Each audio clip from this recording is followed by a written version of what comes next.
So these are some of the frogs that I have. I am the person that loves to just keep it simple, as you can see. I got blacks, some naturals, some more blacks, and some whites, and a few tackle frogs.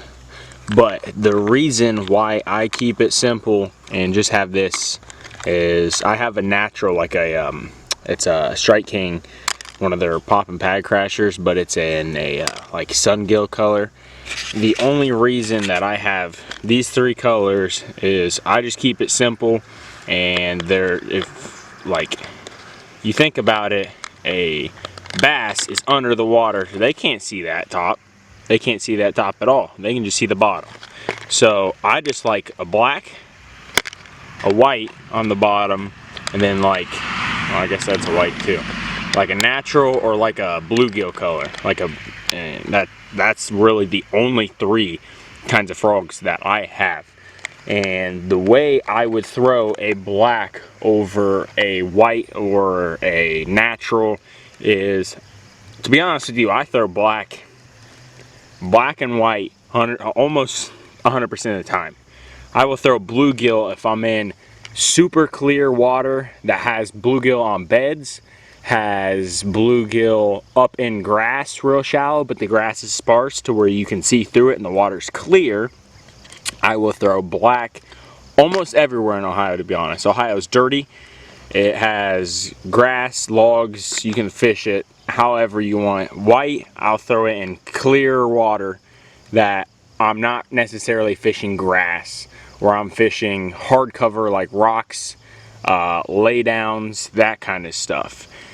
And so that's pretty much it. I just keep it simple always. Black and white frogs in a natural color like this or a bluegill color will catch bass 100% of the time that are trying to eat a frog. They will eat it. They will not look away from it. You do not need a white and purple, a black. Sure, it might get you one extra bite throughout the day, in my opinion. I just love to keep it simple. Yes, black and purples, white and purples, whatnot. You know what I'm saying, getting super into it. I just like to keep it simple, pretty much. So these are the color frogs and the areas and why I would throw them in other circumstances over others. And this is the broomstick. This is my 7.3 heavy thick cover Kistler argon with a quantum vapor. As you can see, it's been put through it with 65-pound braid, a 7:3-to-1 gear ratio, in a frog that has been ate up. But you need a big stick like a 7.3 or a 7.6, unless you're fishing only open water. Then I would go with a 7.3, a 7.6, and then a heavy or an extra heavy for a frog rod. And 65-pound braid. You definitely need braid, and you definitely need a reel that can handle it. That is the gear I use. Alright, how's it going, guys? Now that I showed you the colors of frogs and my setup that I use, I'm going to show you the main way and the actual more in-depth on frogging itself. So in my opinion, there are three ways on how you frog. And it's the walking the dog, which is the main one. You just cast it out, and this is more for open water scenarios. You're just going to twitch the rod back and forth to where the frog goes doot, doot, doot, doot, back and forth. That's what is called walking the dog. As you can see, the frog's doing it right there, back and forth. It looks like a frog that's kicking back and forth, like both legs, like 1, 2, 1, 2, 1, 2, back and forth. That's walking the dog. That's probably the most common way to walk a frog, or like on how to fish a frog, but that is more for just open scenarios. I would not do that in thick mats like this. If you're in thick mats like this, this is the second way to fish a frog. You just twitch it. You're literally just going to twitch your rod and pull it and reel up the slack to where it looks like a frog is just hopping over top of the top, or on top of the mat. So it's just like doot, doot, doot, doot, kicking across the top of the mat. And you can walk it like that, or just pop it through and then pause it. Pop it through and pause it. If it is duckweed, which is, if you know what duckweed is, it's like a little tiny beads on the surface of the water. I'll put in a picture right now. That is duckweed. that you can walk quickly through, because the fish can see through it pretty much. It's just on the surface, so you can pop it like that through it to make it look like a frog scurrying through it, because it knows that it's not on top of a mat and it's in open water. Those are really the 3 ways to walk, or like to fish a frog, in my opinion. Is the walking the dog, the one where you're just dragging it through a mat. You can also, like, if you're in a really active area and they eat the crap out of frog, you can slow reel a frog on top of the mat too. If they'll hit it, they'll hit it, and that's the best way to do it. You just got to be the most efficient about it. So if I was fishing this mat right here, I'm going to cast all the way to the surface. So the bank, I should say. You're going to cast all the way to the surface to where you're 2 inches from the bank, or you hit the bank, whatever. And you're going to slowly work it out with occasional pauses on the mat. Slowly work it out with occasional pauses. And then once you get to the edge, you can pause it right at the edge. In case there's a bass that's sitting right underneath the edge, he'll see it coming and he'll be sitting there and watch it. Right when you twitch it off the edge, he'll smack the crap out of it. And then once you get to the edge, if you don't get bit, then that's when you start walking the dog again in open water. So it's just a bunch of transitions on how you fish it, pretty much. And if you're fishing like a complete grass mat like this, usually you like cast and you skip like 3 feet, and you cast and you skip 3 feet and cast to like cover the whole mat. But in my pond, they're not really in that, so I'm just going to fish like the main majority of the edge. And the best way to get like a bite like on the edge like this is don't cast right in the open water. Cast up in the grass and then work it out into open water so you don't scare him. If you cast right on the edge, it's going to make a big splash and he's going to see it and be like, ah, that ain't real. I'm just going to get out of here. So that's pretty much the way on how to fish grass with a frog. You can fish open water with a frog, like cast against grass, cast against rocks, cast against like river grass on the bank, cast against cattails, logs, whatever. Though if you're going to fish stuff like that, you cast right on the bank until you hit the bank and then slowly walk the dog out, pretty much. If there's like a lay down in front of you and you want to be different than everyone else, the best way to do it is skip clean under the thing until you hit the bank and then slowly work it out, because not everybody's going to take the time or knows how to skip up under a log. That is a great way to get bites if you're in like a pressured scenario that not a lot of people are going to try to do to try to get. So let's think.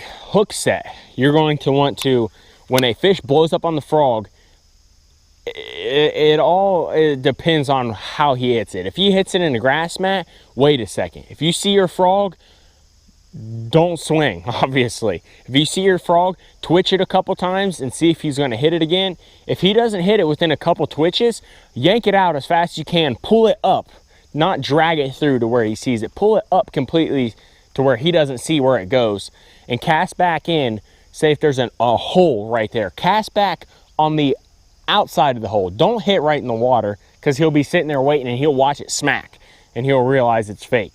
Cast past it or on the outside edge, preferably the outside edge, to where you're just going to get the edge of the mat to where he doesn't see the frog. He just sees the commotion up there and he'll think he pushed the frog out of the hole onto the mat. That's the best way to go in after a fish that missed it. I doubt there's a fish up there because it's in like 2 inches of water, but I just seen something up there. Could have been a frog. But so if one misses it, that's the best way to get back into it. If it's in open water and he hits it and misses it, just leave it there for a second and twitch it a couple more times and see if he'll do it. If not, you might have to throw a Cinco in there or something to get him to bite. Because with frogs, the fish are picky. I'll say it that way. If they don't eat it the second time, they're not going to eat it at all. There's no chance. They're just going to look at it and be like, no, I'm not doing that. So that's when you throw a Cinco in there or something. And if you get bit on a frog, the best way to do it is give it a countdown. Like 1, 2, swing. If it's in a mat, like a thick mat, and he hits it and it's gone, don't give him too much time. Give him like 1 second, half a second, and swing. If it's in open water, you can give him time. You can give him 2 seconds and then swing. I wouldn't give him a whole bunch of time, or else he might spit it out, but don't like right when it hits, don't swing, because you're probably going to miss him on that instance. I thought of something else to say now. So something that is really good to do when you're fishing a frog is to cast, work wherever you're wanting to work, and when you get to the edge of the mat and you work it out a couple feet, don't stop. Please don't stop. Keep working it all the way to the boat, because the amount of times where you will get bit halfway back or in the channel, if you're fishing channels, you'll get bit in the middle of the channel or something, and it's usually like, I mean, not always, it could be, oh wow, oh my, well, he choked the crap out of that.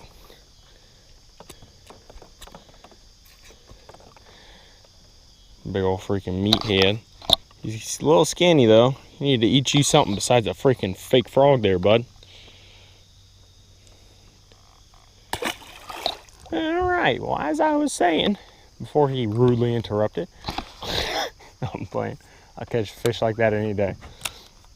Work it back to the boat, the whole way to the boat, because you'll get more bites doing that than you would if you just reeled up. The amount of times where if a place is fishing different or something, or it gets tough and the fish kind of get out in the middle of a channel or out off the bank a little bit, and they see a frog like that they normally never see before, they will smack the crap out of it. But what I did there is I just casted, and right when it hit the water, he pretty much smacked it like that. And since he was in a mat, I didn't hesitate, and I just whacked on him, because if he eats it through a mat like that, if he doesn't miss it, he's gonna get it, and he's gonna get it good. As you've seen, he choked the crap out of that thing.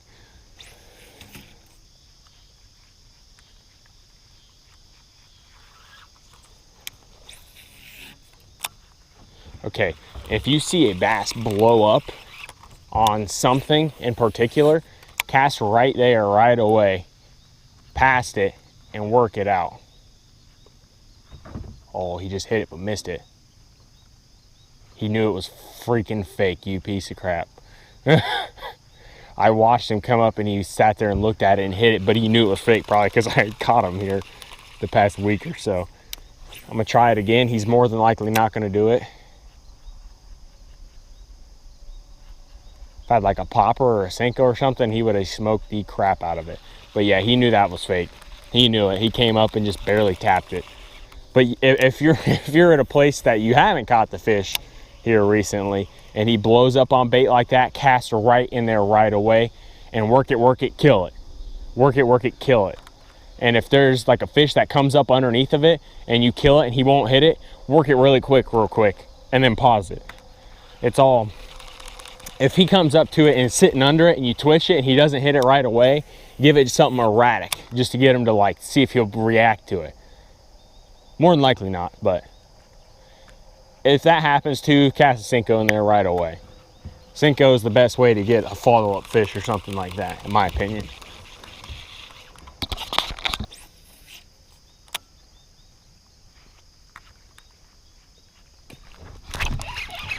Oh my gosh. That was a bad bite. That was sweet. Hey, easy there, bud. That was sweet. He came and smoked the crap out of it. You're eating healthy.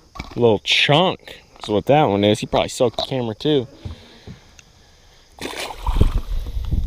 So, as you can see, hold on.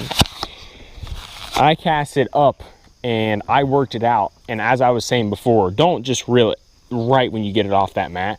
I was probably 3 foot away, 4 foot away from the edge of that mat. And he seen it and he V'd all the way from over here where I just casted to, and came and ate it all the way over here.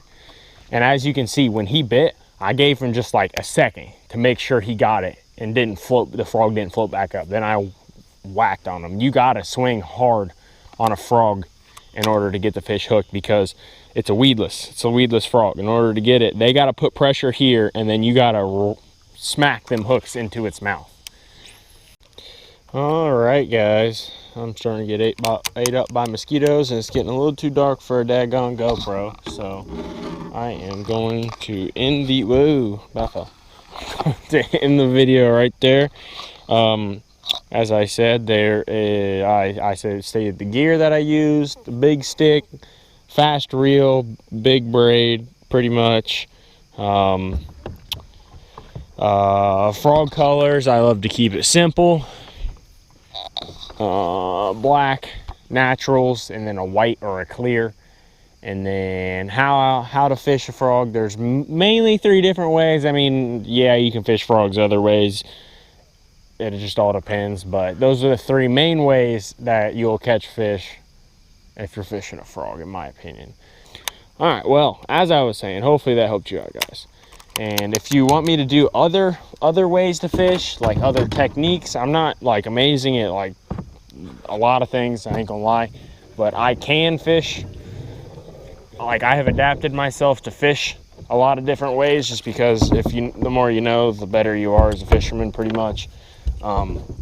If you guys want me to try to do like buzzbait fishing or popper fishing or jig fishing or whatever, let me know and I will try to do it. But I was just figuring frog fishing would be a good thing to try and see if you guys enjoyed it. So let me know if you liked it or not, and thank you guys for watching this video, and stay tuned for more to come.